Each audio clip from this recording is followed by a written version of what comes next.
आप देखो लाल की कीमत, ये सिमरन आप थोड़ा बहुत भी करते रहोगे तो बहुत लाभ आपको मिलेगा। और अन्य साधना कौड़ी हैं, कौड़ियां खींचे मालगाड़ी भर ले तो भी एक लाल के बराबर नहीं हो सकती। तो ऐसे यथार्थ साधना और शास्त्र विरुद्ध साधना और शास्त्र अनुकूल साधना में भिन्नता बताई गई है। सतगुरु की संगत नहीं, ना साहेब का जाप, कह गरीब कैसे बचे उनके तीनों तापे। सतगुरु की संगत नहीं, पूर्ण संत की संगत नहीं, और ना साहेब का जाप। पूर्ण संत की संगत से ही संत परमात्मा का जाप मिलेगा।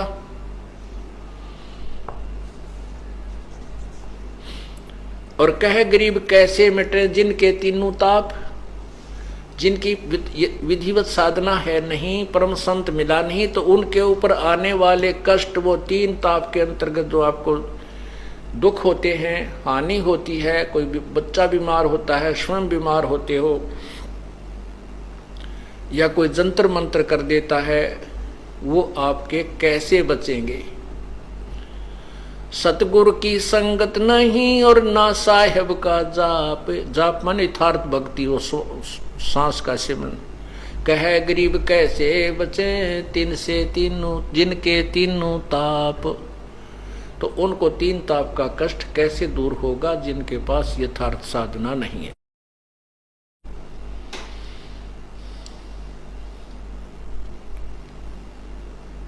साकट नगरी ना बसो हाना लग सी हंसे, प्रगट कै समझाऊं हूं चंदन के डिगबन से।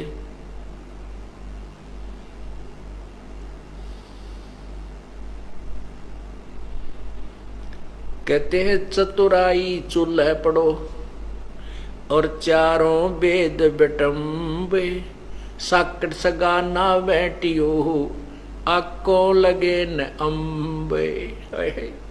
क्या बताते हैं कि हमने जो घिसा पिटा ज्ञान समझ रखा था, सुन रखा था, और उसमें चतुर बने बैठे थे, अन्य शिष्य भी बना रखे थे बहुत ज्यादा। परमात्मा कहते हैं कि जो पुण्यात्मा होगा, जो बुद्धिमान व्यक्ति संत होगा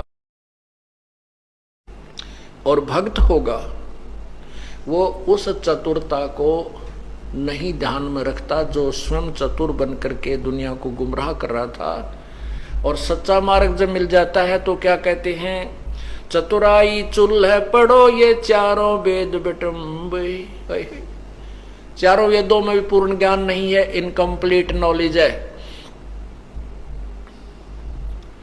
और जब चारों वेदों के इंक्लूड और आगे की जो वेदों में लिखा है कि हम पूर्ण ज्ञान नहीं जानते, कोई संत बताएगा, वो संत मिल जाता है और फिर भी नखरे करता है, फिर भी अपनी चतुराई दिखाना चाहता है। कहते बुद्धिमान व्यक्ति वहां क्या विचार करे कि चतुराई चूल्हे पढ़ो और ये चारों वेद बेटम्ब, साकट सगा ना भेंट यो आंबो लगे आंकों लगे न अम्ब।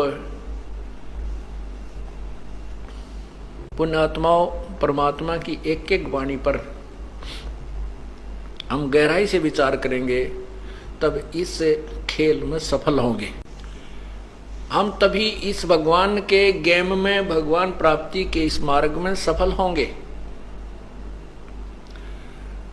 क्या बताते हैं कि साकट सगा ना भेंटियो, कोई ऐसा रिश्तेदार भी ना मिला परमात्मा हमने जो साकट हो, और चाहे वो कितना धनवान हो चाहे गरीब हो, साकट सगा ना मिलवाना परमात्मा। आंख के आम नहीं लगते, आंख के पौधे के आम नहीं लगते, डोडे लगते। रत्न जड़ाऊ मंदिर है लखियो जन उस्थाने, साकट सगा ना भेंटियो चाहे हो इंद्र समाने। स्वर्ग के राजा इंद्र, और उसका महल बहुत सुंदर बना हुआ है, उसके अंदर लाल और मोती हीरे जैसे हम चिप्स लगाते हैं ऐसे उसके लगे हुए हैं, और बहुत बड़ा महल है इंद्र का। कहते हैं हमारा रिश्तेदार जो भगवान से विमुख है परमात्मा में जिसकी रुचि नहीं है उसका चाहे लाख योजन में का तो उसके पास मकान हो, स्थान हो लाख योजन, 1 योजन 4 कोस का, और 1 कोस 3 किलोमीटर की, 1 योजन 12 किलोमीटर का, 12 लाख किलोमीटर में कहे उसका महल बनाओ, इतना उसके पास स्थान हो। 10-20 एकड़ जमीन को छोड़ो, कहते हैं जिसकी 12 लाख किलोमीटर में का उसका स्थान हो, उसके पास इतनी जमीन हो और उसके महल में चाहे रत्न जड़ रखे हो और साकट सगा न भेंटियो, चाहे हो इंद्र समान। हमने वो गरीब रिश्तेदार हमारा अच्छा है जो परमात्मा विश्वास रखता है, क्योंकि हम यदि किसी पैसे वाले या किसी अच्छी पोस्ट वाले रिश्तेदार से हमारा संपर्क हो जाता है तो फिर ये कुदरती बात है, उसके प्रभाव से वो रिश्तेदार प्रभावित रहता है। उधर से फिर जो जाने वाले, हमारी लड़की मान लिया हमने लड़की ब्याह दी ऐसे साकेट का, तो बच्चे का जीवन बर्बाद कर दिया। उस दन्ने के फूकेंगे जब लड़की पार ना हुई तो अब फिर अगले जन्म में ना जाने किस पशुतूनी में जाएगी बेचारी। 2 रोटी दाता ने देनी है, 2 रोटी बालक ने खानी है, 1 चारपाई पर सोना है, बस। बाकी तो कितना स्थान हो यूजलेस है। इन बातों को हमने ध्यान में रखना है, तभी हम इस मार्ग में सफल होंगे। और उस बड़े घर की लड़की मारे गरीब का आगी वहां टेकन देना, ना भक्ति करे ना करण दे, ना वह गेल चले, ना भक्ति को सुहाव उसने, क्योंकि उसके पाप इतने कर्म बिगड़ जाते हैं। उसमें अभिमान अपने बाप का, उस पूर्ण धन का होता है। तो परमात्मा कहते हैं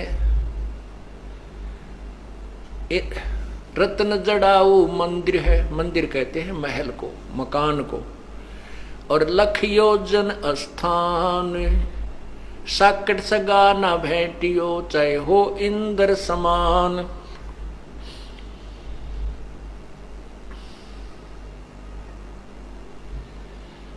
साकट 4 वेद हैं, साकट 12 पंथ,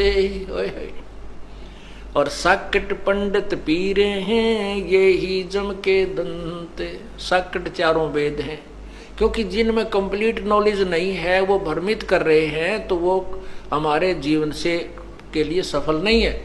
और ये 4 वेदों में भी केवल ब्रह्म तक की जानकारी है, बाकी ज्ञान प्रभु का जरूर दिया है, लेकिन उसके पाने की विधि नहीं है। इसलिए चाहे हम वेदों अनुसार कितनी साधना कर लें और ब्रह्मलोक में पहुंच जाएं, तो भी वहां अपने पुण्य को समाप्त करके 84 लाख योनियों में आएंगे। और 5वां वेद जो है जिसमें पूर्ण ज्ञान है वो सबसम वेद है, वो परमेश्वर कबीर जी की वाणी है, और साथ में उन संतों की अमर वाणी जो परमात्मा से परिचित हुए थे, और उन्हीं की कृपा से उन्होंने अपने जो है ना वो गवाह तैयार किए थे कबीर परमेश्वर ने, कि आने वाले समय में ये संत, इनकी वाणी, इनके वचन मेरा गवाही देंगे कि ये संत कबीर परमात्मा